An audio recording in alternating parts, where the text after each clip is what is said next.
سباجيتي بانكيك الشوفان، يعني عجينة بانكيك مالت شوفان بشكل سباجيتي، وصفة صحية، نكهة خرافية تفيدكم بالذات. تابعوا طريقة العمل. بالبداية نحتاج بيضة، خلي عليها ظرفين من أي سكر صحي عندكم، خليها تتربكانه، خلطها زين حتى مع الشكر، خليت خاشوقة صغيرة بالفانيلا وخاشوقة صغيرة بيكنج باودر. راح أضيف عليهم نص كوب من طحين الشوفان 50 غرام بالضبط. أخلط المكونات، راح تصير عندي العجينة بهذا الشكل.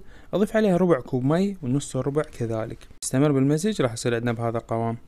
طاوع النار، مسحتها بشوية زيت زيتون، خليت العجينة ببطل، بديت أشكل بيها بهذا الشكل مثل السباجيتي بالضبط. أقلبها من تستوي.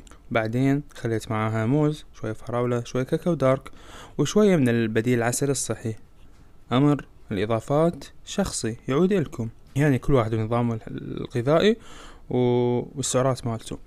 بالنسبة للسعرات الحرارية، الطبق بدون إضافات ب 280 سعرة تقريبا. الطعم حرفيا تكسلوفاكي. جربوا عليكم بالعافية إن شاء الله يا رب.